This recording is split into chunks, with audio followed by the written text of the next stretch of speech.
Hi, it's Kelly Cable, Simple Life Mom, and I want to tell you today about my top best herbs to use in soap making. And you can use these herbs whether you make a tea to use in your lye water, or you infuse oil with a hot oil infusion or a cold oil infusion. All the details are in my book, The Natural Soap Making Book for Beginners. Now, top 10 best herbs. Here we go. Number 1 is yarrow.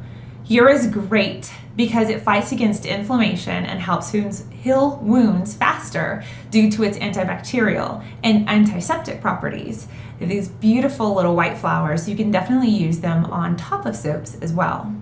2 is chamomile.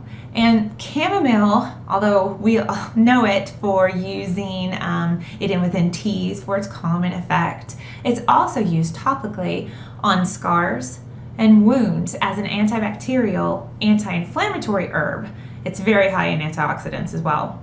3, peppermint. Peppermint is really easy to get a hold of, making it a fun herb to add to soap, so keep that in mind. Lemon balm, one that I grow myself, there's actually been a number of studies recently that shows its effect on the nervous system, a very calming effect, making it great for cold sores or other irritated skin. Calendula is another great herb for calming the skin, also reducing inflammation. It's really beautiful orange yellow petals as well, makes it a beautiful addition to soap. Just remember that petals can sometimes become brown if you put them within the soap, so it's a good idea to think of putting petals on the very top, of course using gloves, and then patting them down slightly to make sure that they actually stick into the soap. Jewelweed is another one.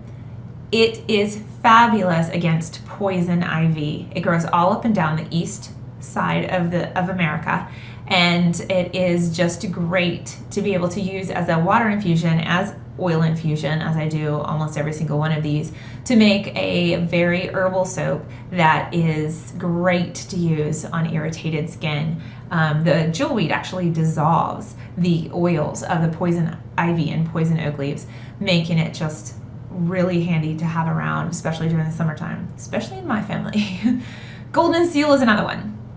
Now, Goldenseal is great because if you do not have jewelweed around where you live, a lot of times you can buy Goldenseal online. So it's another one that's very, very good for any kind of rashes, not just poison ivy, but itchiness, cold sores, inflammation, as in all these herbs that I am bringing to you today are. Nettle. If you have nettle living around where you live, you know it. So nettle can be, not pleasant if you actually touch it while it is full grown, but catch it while it's young, or go ahead and grab it with some gloves, and as soon as you boil it down in water or use it in the oil, then all those little fine hairs on it won't bother you anymore, and it actually is full of vitamins and minerals, making it fabulous in soap. It also actually adds a beautiful green color to soap as well. Lavender, definitely a favorite. It's beautiful, wonderful to use on top of soap, but it also can be infused within the oil and the water, making a very gentle soap. I like to use lavender infusions in baby soaps. Lastly, cornflower, also called bachelor's buttons, and these bright blue flowers, when they are dried, are so pretty on top of soap, but they also have medicinal uses as well. Now, traditionally, cornflower teas have actually been used to help with eyesight, but recently more research has shown that they actually strengthen maturing skin due to their high antioxidant properties. So cornflower is a really fabulous addition to soap, and so there it is, my top 10. So cornflower, lavender, nettle, goldenseal, jewelweed, calendula, lemon balm, peppermint, chamomile, and yarrow.